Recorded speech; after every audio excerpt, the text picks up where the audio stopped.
사도신경으로 우리의 신앙을 고백하며 성탄절 새벽 예배를 하나님께 올려드리겠습니다.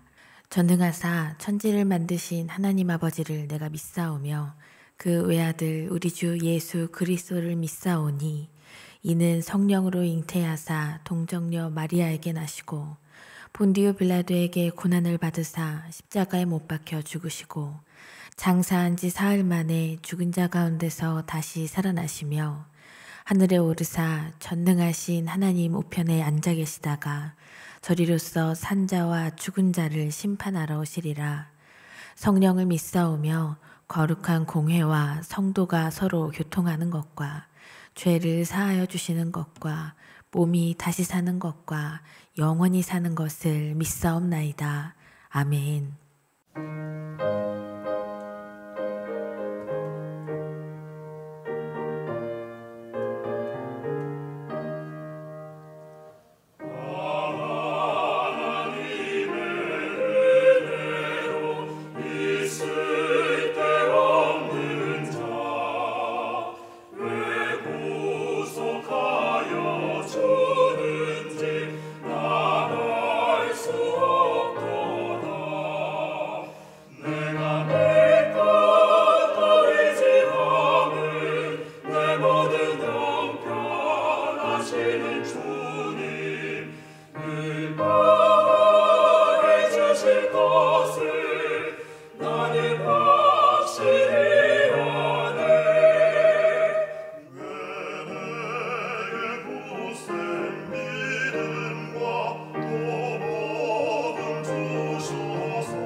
오늘 우리에게 주시는 하나님의 말씀은 빌립보서 3장 12절부터 21절까지의 말씀입니다.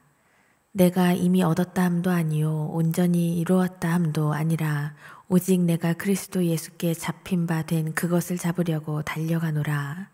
형제들아, 나는 아직 내가 잡은 줄로 여기지 아니하고 오직 한 일, 즉 뒤에 있는 것은 잊어버리고 앞에 있는 것을 잡으려고 표대를 향하여 그리스도 예수 안에서 하나님이 위에서 부르신 부름의 상을 위하여 달려가노라. 그러므로 누구든지 우리 온전히 이룬 자들은 이렇게 생각할지니 만일 어떤 일에 너희가 달리 생각하면 하나님이 이것도 너희에게 나타내시리라. 오직 우리가 어디까지 이르렀든지 그대로 행할 것이라. 형제들아, 너희는 함께 나를 본받으라. 그리고 너희가 우리를 본받은 것처럼 그와 같이 행하는 자들을 눈여겨보라. 내가 여러 번 너희에게 말하였거니와 이제도 눈물을 흘리며 말하노니 여러 사람들이 그리스도의 십자가의 원수로 행하느니라. 그들의 마침은 멸망이요 그들의 신은 배요 그 영광은 그들의 부끄러움에 있고 땅의 일을 생각하는 자라. 그러나 우리의 시민권은 하늘에 있는지라 거기로부터 구원하는 자 곧 주 예수 그리스도를 기다리노니 그는 만물을 자기에게 복종하게 하실 수 있는 자의 역사로 우리의 낮은 몸을 자기 영광의 몸의 형체와 같이 변하게 하시리라. 아멘. 하늘에는 영광이요 땅에는 평화를 허락하신 하나님, 성탄의 새벽을 맞이하게 하시는 은혜에 감사를 드립니다.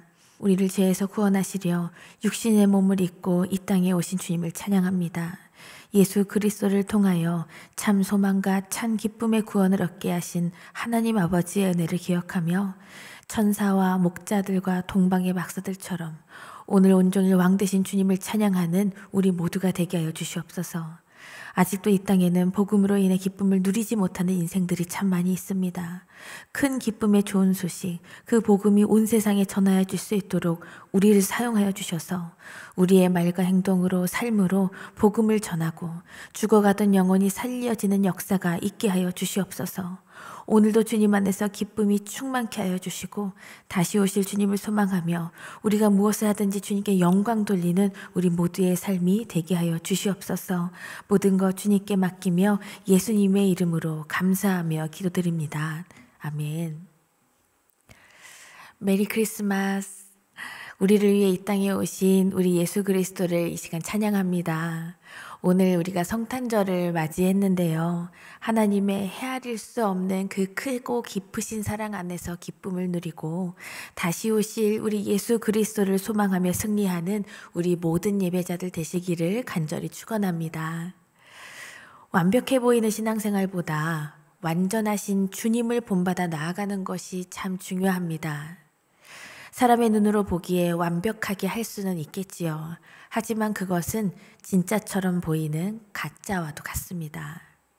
사도 바울은 그 당시 빌립보 교회의 교인들 중에 눈에 보여지는 행위와 의식만을 강조하고 자신들이 받은 은혜가 전부인 양 착각하는 이들이 많았기 때문에 더 겸손하게 우리 예수님 닮은 그리스도인들이 되기를 권면하고 그것을 간곡하게 원하고 있습니다. 바울은 자신이 그렇게 사도의 사명을 감당해온 그 모습을 이렇게 표현하고 있는데요. 본문 14절을 보시면 표대를 향하여 그리스도 예수 안에서 하나님이 위에서 부르신 부름의 상을 위하여 달려가노라 말씀합니다. 표대라는 것은 육상 경기에서 그 결승점을 말하고 있는데요. 헬라어로 스코포스라는 단어인데 이것의 동사형인 스코페오는 주목하다라는 뜻입니다. 경주하는 동안 결승점을 주목하면서 바라봐야 한다는 것이죠. 방향과 목적을 잘 정해두고 그리고 그것을 어디에 두고 달려가느냐가 가장 중요하다는 것입니다. 그런데 우리가 예수를 믿는다는 것이 이런 것이 아닐까요? 바울은 지난날의 그 모습을 되돌아보면 우리 주님을 핍박하는 일에 온 인생을 걸고 달려갔었던 그러한 인생이었습니다. 그의 열심은 완벽해 보이기는 했었지요. 하지만 자세히 들여다보면 생명이 아닌 죽음만 가득한 인생일 뿐이었습니다.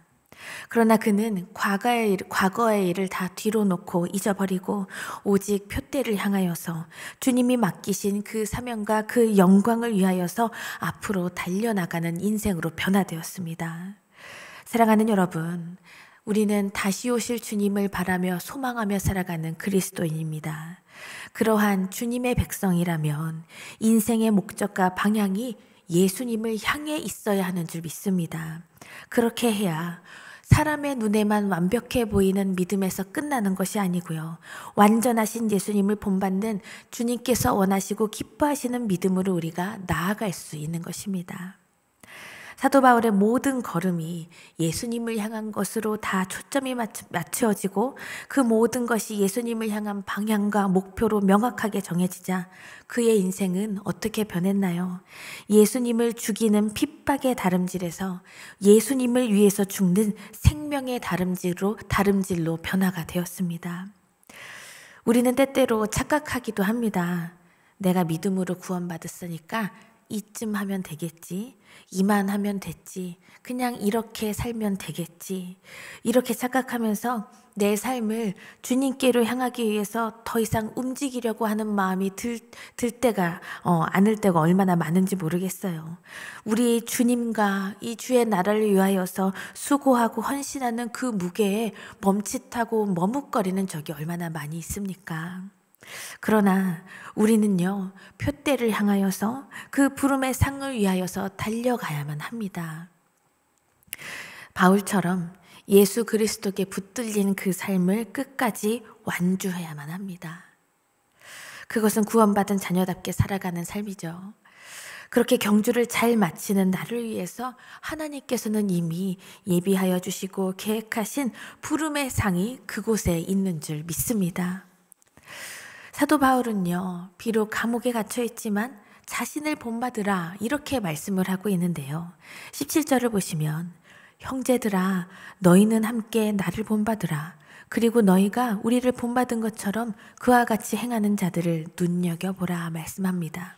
바울이 잘난 척하면서 스스로의 우월감에 젖어서 이런 말씀을 하는 것이 결코 아닙니다. 내 믿음이 얼마나 대단한지 보아라 이런 것도 결코 아니고요. 고린도전서 11장 1절에서 내가 그리스도를 본받는 자가 된 것 같이 너희는 나를 본받는 자가 되라고 말씀합니다. 자신을 본받아야 할 모범으로 제시할 때 사도 바울은 반드시 그리스도를 본받는다는 사실을 반드시 전제를 하고 있습니다. 내가 믿는 예수님을 제대로 보고 내가 달려간 이 길에서 하나님께서 얼마나 크신 은혜를 부어주셨는지 그 은혜의 자리에 초청하는 이 말씀을 붙들고 우리가 그 은혜 가운데로 나아갈 수 있기를 간절히 원합니다. 예수님을 본받는다는 것, 세상적인 눈, 사람의 시선으로 볼 때 어리석어 보이고 미련해 보이는 그러한 일들이 참 많아 보이죠. 예수님을 따라 온전히 십자가의 길에 동행하려면 어떻게 살아가야 하나요? 끊임없이 자기를 부정하며 살아가야 하기 때문입니다. 그렇게 살아가는 것은요, 더 깊이 사랑하고 더욱더 깊이 낮아지고 더 깊이 겸손하고 비워지는 그 길을 걸어가야만 하는 것입니다. 그래야 내 안에서 나의 주 그리스도께서 사실 수 있기 때문입니다.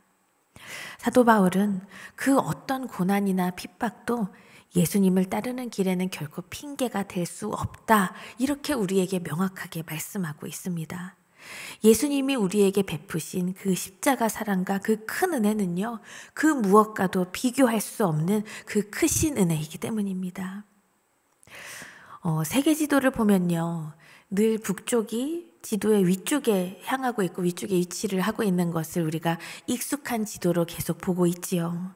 사실 지구는 둥글고 그 자체를 보면 위아래도 없는 것이라고 볼 수가 있을 텐데 인류의 역사 속에서 정말 관습적으로 북쪽을 위쪽에 위치시키는 이러한 지도를 만들어 온 것입니다.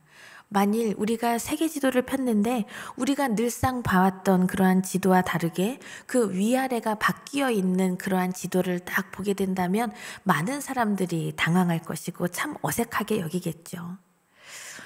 지도는 권력이 반영된다라는 말이 있습니다. 유럽 등의 서구권 국가에서 그러한 세력이 좀 집중되어 있고 경제력 또한 막강하기 때문에 그들 중심의 세계관이 반영된 지도가 바로 우리가 흔히 접하는 그 지도가 된 것입니다. 그런데요, 그러한 반전보다 더 놀라운 사실은요, 우리 예수님께서 이 땅에 오신 그 모든 사건보다 충격적인 일은 없을 것입니다. 하나님께서 스스로 인간의 모습을 입으시고 이 낮고 낮은 땅에 임하여 주셨습니다. 죄 없으신 하나님께서 죄 많은 우리 때문에 스스로 종의 형체를 가지셨습니다. 그리고 십자가 형벌이라는 가장 수치스러운 형벌을 기꺼이 받으시고 유한한 사랑밖에 드릴 수 없는 우리에게 무한한 사랑, 그 한이 없는 사랑을 베풀어 주셨습니다. 그리고 죽음을 이기시고 부활하시어서 죽을 수밖에 없는 우리에게 영원한 생명을 옷 입혀 주셨습니다. 이것을 믿으십니까?